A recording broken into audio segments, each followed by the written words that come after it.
السلام علیکم میرے تمام ویورز کو میرا سلام اور اللہم صلی علی محمد و آل محمد۔ پروردگار عالم سے دعا ہے کہ وہ میرے تمام سبسکرائبرز اور ویورز کو اپنے امان میں رکھے اور جو بیمار ہیں ان کو صحت عطا کرے اور ہماری مشکلات میں آسانی پیدا کرے، اور جن کے مالی حالات بہت زیادہ پریشان کرنے والے ہیں اللہ ان کے مالی حالات بہتر کرے اور ان کی مشکلات میں آسانی پیدا کرے۔ شروع کرتا ہوں اللہ کے نام سے جو بڑا مہربان اور نہایت رحم کرنے والا ہے۔ آج کا میرا موضوع ہے شیعہ، یعنی شیعہ کیا ہے۔ بہت 40-45 سال سے سنتے آ رہے ہیں کہ شیعہ فقہ ہے، شیعہ یہ ہے، شیعہ وہ ہے۔ تو آج اس موضوع پر بات کرنے کا مقصد یہ ہے کہ میں نے بہت سے عالم دین جو ہوتے ہیں ان کے بیان سنے، ان کی تقاریر سنی، تو ان سے جو مجھے یعنی جو میرے ذہن میں آیا، پہلے آپ کو کلیئر کر دوں، نہ تو میں عالم ہوں، نہ تو میں اسکالر ہوں، ٹھیک ہے، اور نہ ہی میں ذاکر ہوں۔ کوشش کرتا ہوں کہ حق بات جو ہے وہ اپنے ویورز اور سبسکرائبرز تک پہنچا سکوں اور وہ راستہ دکھا سکوں جو اچھا اور بہتر ہے۔ اگر کہیں مجھ سے کوئی الفاظ میں غلطی ہو یا کوئی میری بات آپ کو بری لگے تو اس کے لیے میں آپ سے معافی چاہتا ہوں، اور اللہ پاک سے بھی معافی چاہتا ہوں کیونکہ وہ بہت رحمان اور رحیم ہے۔ وقت پر ہی معافی مانگ لینا بہتر ہے، یہ نہ ہو کہ وقت گزر جائے اور معافی کا موقع بھی نہ ہو۔ تو آپ سے بھی یہ گزارش ہے کہ اگر آپ سے کوئی غلطی ہو یا کوئی خطا ہو جانے میں انجانے میں، تو کوشش کریں کہ پہلے ہی اس کے ازالہ کر لیں، بعد میں وقت نہیں ملتا اور بہت سی مشکلات پیدا ہو جاتی ہیں۔ شیعہ تو میں نے بہت سے میں نے ذاکروں سے کی جو تقاریر سنی شیعہ کے معاملے میں، تو اکثریت نے یعنی یوں کہیں کہ 95% نے یہ کہا کہ شیعہ ایک فقہ ہے، جبکہ شیعہ ایک فقہ نہیں ہے۔ ٹھیک ہے، یہ آپ کو میں کلیئر کرنا چاہتا ہوں، شیعہ کوئی فقہ نہیں ہے، اور نہ ہی نبی اکرم صلی اللہ علیہ وسلم نے کسی فقہ کو بنانے کا کہا کہ بناؤ، اور نہ ہی آل محمد جن کو ائمہ طاہرین علیہ السلام جو ہے کہا جاتا ہے، امام کہا جاتا ہے، انہوں نے ایسا کچھ کہا کہ فقہ بناؤ۔ فقہ جو ہے وہ ہم نے انسانوں نے خود بنایا اپنے مفاد کے لیے، اپنے فائدے کے لیے، اپنی ذات کے لیے۔ تو اللہ نے تو ایک مسلمان پیدا کیا، ٹھیک ہے، ایک ہی کلمہ رکھا کہ بھائی کلمہ پڑھو، نماز پڑھو۔ اس نے اللہ پاک نے یہ نہیں کہا کہ فقہ بنا لو اور ایک دوسرے کے ساتھ لڑائی جھگڑا کرنا شروع کر دو، ایسا کچھ بھی نہیں ہے۔ ایک مقام پہ ہمیں حدیث ملتی ہے کہ رسول خدا صلی اللہ علیہ وسلم نے مولا علی مشکل کشا شیر خدا علیہ السلام سے کہا کہ ان قریب تمہارا شیعہ، غور سے سنیے گا، ان قریب تمہارا شیعہ کامیابی پائے گا۔ ٹھیک ہے، یہاں شیعہ جو ہے وہ واحد ہے، یعنی ایک ہے، یکتا ہے، 2 یا 3 یا 4 نہیں ہے۔ یہاں پر رسول خدا صلی اللہ علیہ وسلم فرما رہے ہیں ان قریب تمہارا شیعہ کامیابی پائے گا۔ ٹھیک ہے نا، اس سے تو صاف واضح ہو گیا کہ شیعہ کوئی فقہ ہو ہی نہیں سکتا، کیونکہ رسول خدا تو ایک شخص کے مخاطب کر کے کہہ رہے ہیں نا، مولا علی کے ایک شخص کو۔ اب شیعہ کے جو لفظی معنی ہے، جو میں نے اپنے یعنی جو میرے علم میں ہے، جو میں نے سیکھا دنیا سے، تجربہ جو حاصل کیا، شیعہ کے مطلب ہیں دوست کے، ٹھیک ہے، اور دوست کے علاوہ کسی کے پیروکار ہونے کے، کسی کو اپنا مرشد ماننے کے، ٹھیک ہے، کسی کو اپنا گرو ماننے کے، کسی کو اپنا بڑا ماننے کے، ٹھیک ہے نا۔ بے شک سب سے بڑی ذات اللہ کی، اللہ کے بعد جو ہے وہ رسول خدا صلی اللہ علیہ وسلم، اور رسول خدا صلی اللہ علیہ وسلم کے بعد آل محمد مصطفیٰ صلی اللہ علیہ وسلم ہے۔ ٹھیک ہے، اس میں شک کرنے کی یا دو رائے رکھنے کی کوئی گنجائش ہی نہیں ہے، کیونکہ رسول خدا صلی اللہ علیہ وسلم نے خود فرمایا جو مجھ سے محبت کرے گا وہ میرے اہل بیت سے محبت کرے گا، جو میرے اہل بیت کو دکھ دے گا وہ مجھے دکھ دے گا، جو میرے اہل بیت کو تکلیف دے گا وہ مجھے تکلیف دے گا، جو میرے اہل بیت کی خوشی میں خوش ہوگا وہ مجھے خوشی دے گا۔ ٹھیک ہے نا، اس میں تو دو رائے ہو ہی نہیں سکتی، کیونکہ رسول خدا صلی اللہ علیہ وسلم نے جو فرمایا وہی پتھر کی لکیر ہے۔ یہ میرا دعویٰ ہے، یہ میرا یقین ہے، ٹھیک ہے۔ اب آپ کیا سوچتے ہیں کیا نہیں سوچتے وہ اللہ جانتا ہے یا آپ جانتے ہیں۔ بہرحال جو میں یہاں بات کروں اپنی ذات سے متعلق بات کروں گا، دعویٰ اگر کروں گا تو اپنی ذات سے متعلق دعویٰ کروں گا، ٹھیک ہے نا۔ بری لگے میری بات تو اس کے لیے پہلے ہی ایڈوانس میں آپ سے معافی۔ تو رسول خدا صلی اللہ علیہ وسلم نے فرمایا کہ ان قریب تمہارا شیعہ کامیابی حاصل کرے گا یا کامیابی پائے گا۔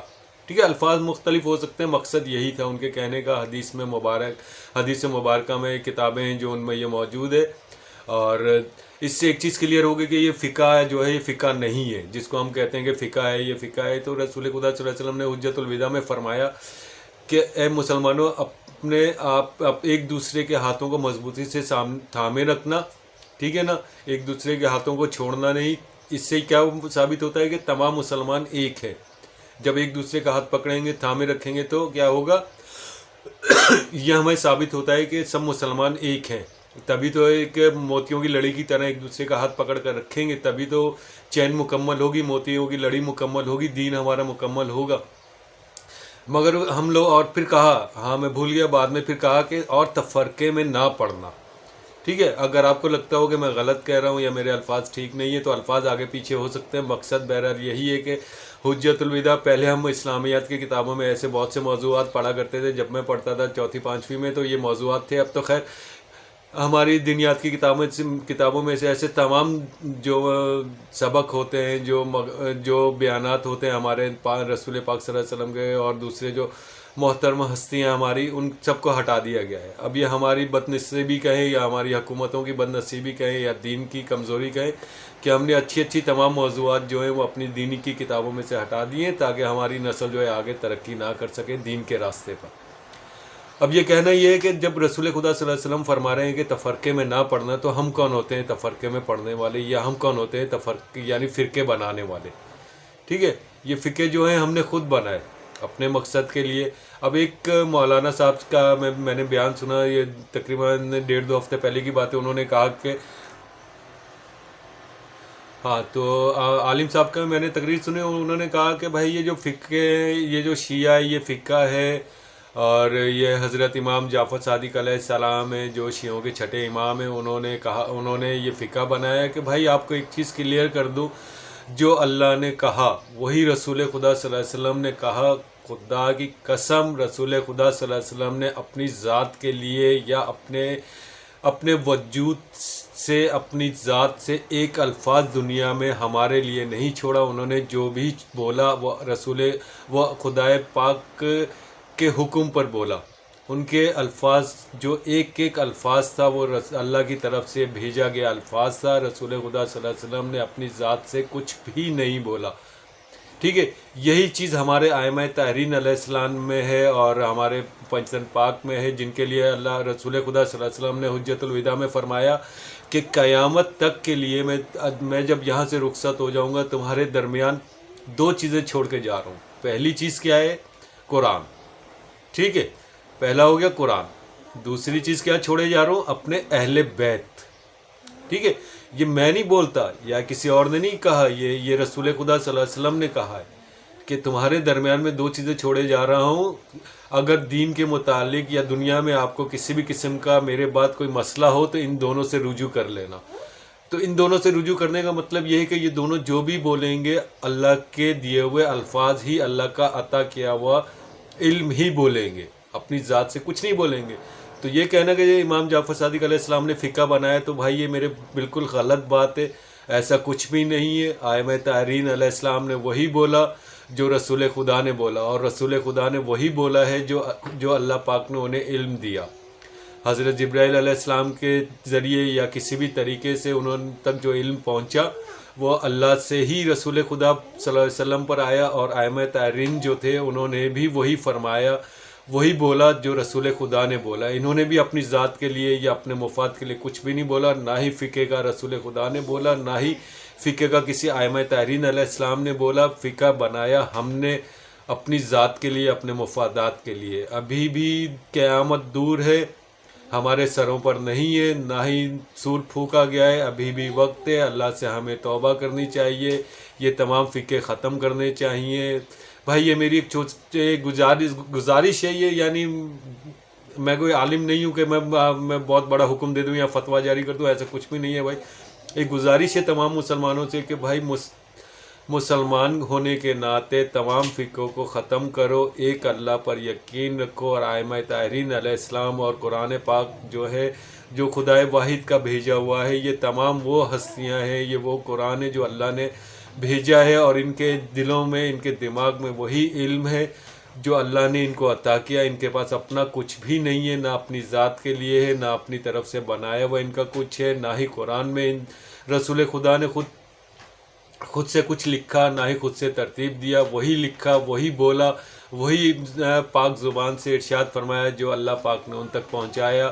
تو خدا کے واسطے رسول خدا کے جو آخری الفاظ ہیں ہمارے لیے ان کو فالو کریں۔ انہوں نے کہا کہ ہم نے آپ کے لیے 2 چیزیں قیامت تک کے لیے چھوڑی ہیں، نمبر 1 قرآن، دوسرا ائمہ طاہرین علیہ السلام ہے، یعنی جن کو ہم اہل بیت کہتے ہیں، ٹھیک ہے نا، اولاد رسول کہتے ہیں۔ اور تیسرے نمبر پر یہ آپ کو کہنا چاہوں گا کہ رسول خدا نے اپنی پاک زبان مبارک سے فرمایا کہ تفرقے میں نہ پڑنا، اپنے ہاتھوں کو مضبوطی سے ایک دوسرے کے ہاتھوں کو تھامے رکھنا، ٹھیک ہے نا بھائی میرے۔ اور وہ ہاتھ کیا ہیں؟ میرا ہاتھ پڑوسی کا ہاتھ، اس سے پڑوسی کا ہاتھ، ایک مسلمان کا ہاتھ جو نماز پڑھنے بیٹھتا ہے وہ ایک دوسرے سے ہاتھوں کو ہاتھ ملا کر رکھے تاکہ تفرقے میں نہ پڑیں۔ اور تفرقے میں نہیں پڑیں گے ہم تو کبھی بھی یہود و نصار ہم پر غالب نہیں ہوگا، نہ ہی شیطان ہم پر غالب ہوگا۔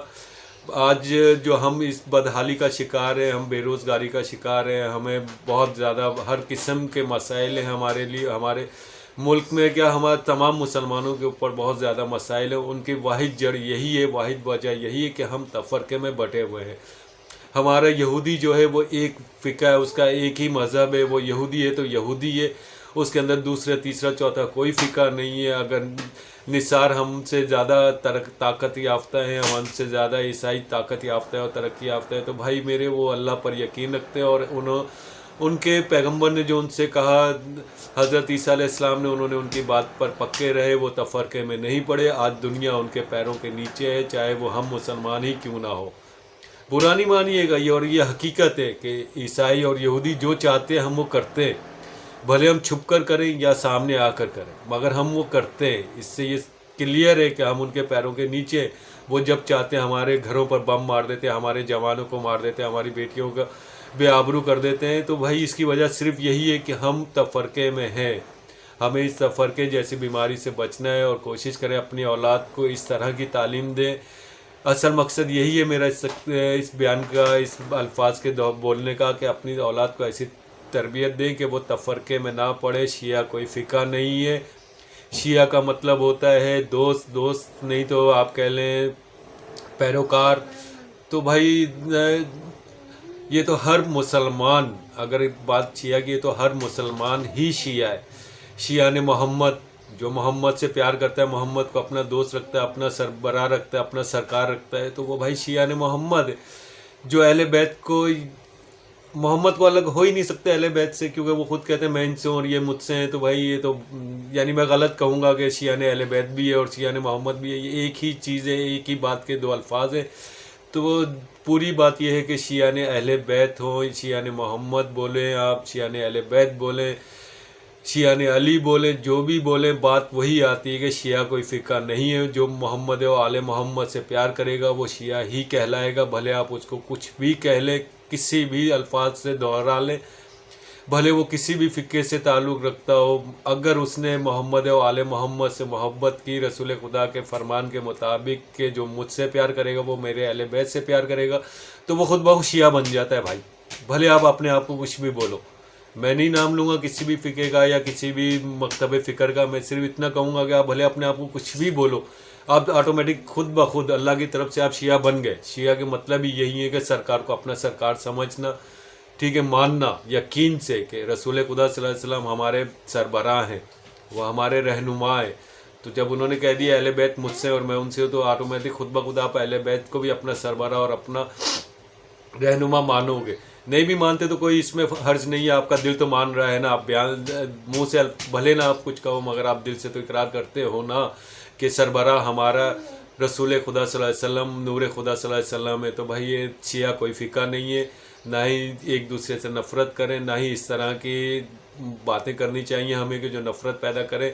آخر میں یہی کہوں گا کہ اپنی اولاد کو اچھی تربیت دیں اور فقہ پرستی میں نہ ڈالیں کہ ایک دوسرے سے نفرتیں پیدا ہوں، یہود و نصار ہم پر غالب ہو جائیں گے اور ہو چکے ہیں، مزید ہم پر حاوی نہ ہوں۔ تو اس کے لیے یہی ضروری ہے کہ ہم اپنی اولاد کو اچھی تربیت دیں اور نفرتوں میں نہ ڈالیں۔